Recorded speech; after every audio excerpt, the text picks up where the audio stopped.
നമസ്കാരം, ഞാൻ വിവേക് ബാലകൃഷ്ണൻ. 55ാമത് സംസ്ഥാന അവാർഡ് ഇന്നലെ പ്രഖ്യാപിച്ചു കഴിഞ്ഞു. ഒരുപാട് പേർക്ക് അവാർഡ് കിട്ടി. ഏകദേശം ഒരു കാറ്റഗറി എന്ന് പറയുന്നത് 39 കാറ്റഗറിയിലുള്ള ആളുകൾക്കാണ് അവാർഡ് കൊടുത്തിട്ടുള്ളത്. അതില് ഒഴിവാക്കപ്പെട്ട ഒരു വിഭാഗം എന്ന് പറയുന്നത് ബാലതാരങ്ങൾക്ക് ആർക്കും തന്നെ ഇത്തവണ അവാർഡ് കൊടുത്തിട്ടില്ല എന്നതാണ്.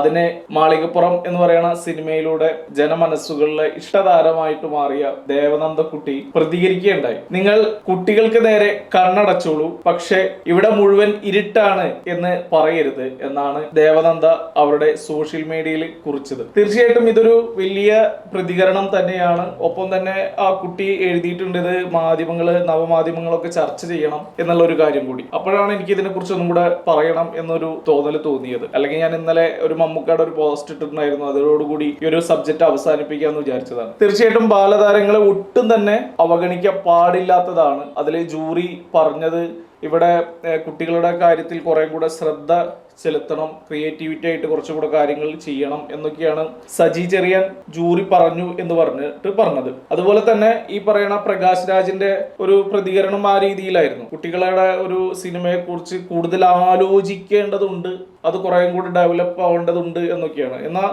ദേവനന്ദ എഴുതിയ ആ ഒരു കുറിപ്പിൽ പറയുന്ന സിനിമകള് സ്ഥാനാർത്ഥി, ശ്രീകുട്ടൻ, അതുപോലെ ഗു എന്ന് പറഞ്ഞൊരു സിനിമ, അതേപോലെ ARM, ഫിനിക്സ്, ഇതെല്ലാം തന്നെ കുട്ടികൾ അഭിനയിച്ച സിനിമകളാണ്. കുട്ടികൾ കേന്ദ്ര കഥാപാത്രമായി വന്ന സിനിമകളാണ്. അതിൽ ARMൽ മാത്രമാണ് ഈ പറഞ്ഞ കുട്ടികളുടെ ഒരു ഇതുണ്ടെങ്കിലും അത് കുട്ടികളുടെ സിനിമയല്ല. പക്ഷെ ഈ സ്ഥാനാർത്ഥി, സ്ത്രീകുട്ടൻ എന്ന് പറയുന്ന സിനിമ വളരെ മനോഹരമായ സിനിമയാണ്. മാത്രമല്ല ആ ഒരു സിനിമ തമിഴ്നാട്ടില് ഒരു വിദ്യാലയത്തിൽ ഈ ഒരു സിനിമയുടെ പ്രചോദനം ഉൾക്കൊണ്ട് അവിടെ ബാക്ക് ബെഞ്ച് അവർ ഒഴിവാക്കി. എങ്ങനെയാണ് ക്ലാസ്സിൽ ഈ ബാക്ക് ബെഞ്ച് ഒഴിവാക്കേണ്ടത്, ഈഗോ ഒന്നും വർക്കൗട്ട് ആകാതെ എങ്ങനെ പഠിപ്പിക്കാം എന്നുള്ളത് ഈ സ്ഥാനാർത്ഥി, സ്ത്രീകുട്ടൻ എന്ന് പറയുന്ന സിനിമയിൽ കാണിക്കുന്നുണ്ട്. ആ രീതി ഫോളോ ചെയ്തിട്ട് ഒരു വിദ്യാലയം ഇപ്പോ തമിഴ്നാട്ടിൽ പഠിപ്പിക്കുന്നുണ്ട്. അപ്പൊ അത്രയേറെ മനോഹരമായിട്ട് വളരെ രസകരമായി ചിത്രീകരിച്ച സിനിമകൾ മലയാളത്തിൽ വന്നുപോയ വർഷമാണ് 2024.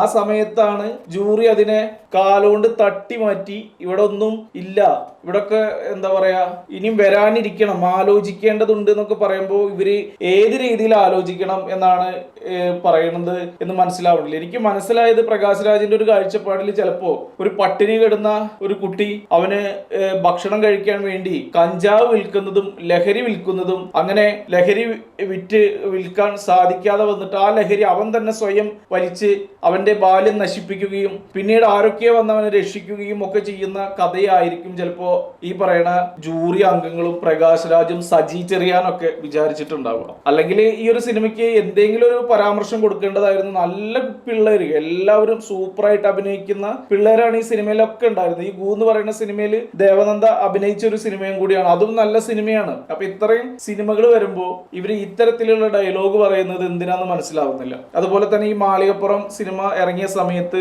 ഈ ദേവനന്ദ എന്ന് പറയുന്ന കുട്ടിക്ക് അവാർഡ് കിട്ടും എന്ന് എല്ലാവരും പറഞ്ഞിട്ടുണ്ടായിരുന്നു. ആ സമയത്ത് വേറൊരു കുട്ടിക്കാണ് അവാർഡ് കിട്ടിയത്. അത് ഈ ദേവനന്ദ എന്ന് പറയുന്ന കുട്ടിക്ക് വിഷമം ആവും, അവരെന്നെ ഒന്ന് കോറാം എന്ന് വിചാരിച്ചിട്ട് കുറെ മാധ്യമങ്ങളും ഇവരൊക്കെ നിന്നതാണ്. പക്ഷെ ആ കുട്ടിയുടെ മറുപടി അത്രയും പക്വതയാർന്ന മറുപടിയായിരുന്നു. അവർ പറഞ്ഞു ആ കുട്ടീനെ വിഷമിപ്പിക്കരുത്, അവർക്ക് അർഹതപ്പെട്ടതാണ് അത് എന്നാണ് പറഞ്ഞത്. ആ ഒരു മാന്യതയൊക്കെ ഇവിടുത്തെ പല സിനിമാ നടന്മാർക്കും ഇല്ലാതെ പോയിട്ടുണ്ട് പണ്ട് കാലങ്ങളിൽ. അപ്പൊ അത്രയും എന്താ പറയാ സസൂക്ഷ്മം നിരീക്ഷിച്ച് അഭിനയിക്കുന്ന, കലാരംഗത്ത് പ്രവർത്തിക്കുന്ന നല്ലൊരു മോളാണ് ദേവനന്ദ. അപ്പൊ ഇത്തരത്തിലുള്ള കാര്യങ്ങൾ അവരൊക്കെ പറയുമ്പോൾ തീർച്ചയായിട്ടും അത് അവർക്ക് കിട്ടണം എന്നുള്ള രീതിയിലല്ല പറയുന്നത് എന്നുള്ളത് 100% ശരിയാണ്. ഇവിടെ അഭിനയിക്കുന്ന ഒരുപാട് കുട്ടികൾക്ക് അത് പ്രചോദനമാണ്, ഒരു അവാർഡ് കിട്ടുക എന്ന് പറയുന്നത്. അതിനെയാണ് ഈ പറയുന്ന സജി ചെറിയാനും പ്രകാശ് രാജും ഒക്കെ കൂടിയിട്ട് ഇല്ലാതാക്കിയത്. എന്നിട്ട് ഇവര് എന്താണ് കൊടുത്ത അവാർഡുകളിൽ ഏറ്റവും മോശം അവാർഡ് എന്ന് പറയുന്നത്, ഇപ്പൊ ഞങ്ങളുടെ നാട്ടില് ഒരു ഗാനരചയിതാവുണ്ട്,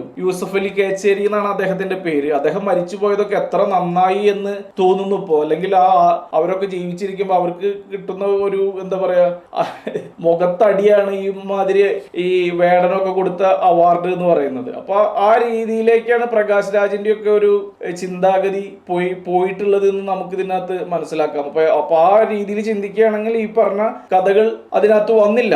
എന്തോ നിർഭാഗ്യവശാൽ നല്ല സിനിമകളാണ് വന്നത്, അത് അവർക്ക് ഇഷ്ടപ്പെടുകയും ചെയ്തിട്ടില്ല എന്നാണ് മനസ്സിലാക്കേണ്ടത്. ഏതായാലും ഈ ഒരു സംസ്ഥാന സർക്കാരിന്റെ ഈ അവാർഡില് ബാലതാരങ്ങളെ ഒഴിവാക്കി എന്ന് പറയുന്നത് വളരെ അധികം എന്താ പറയാ വേദനാജനകമായ ഒരു കാര്യമായി. അതിനപ്പുറത്തേക്ക് ഇതൊരു എന്താണ് അവഹേളനമായി, കുട്ടികളെ അവഹേളിക്കുന്നതിന് തുല്യമാണ് ഇത്. അവരെ തഴഞ്ഞു, അവരുടെ കഴിവുകളെ ഇവർ കണ്ടില്ല എന്നുള്ള കാര്യത്തിൽ ശക്തമായി പ്രതിഷേധിക്കുകയാണ് ഈ സമയങ്ങളിൽ.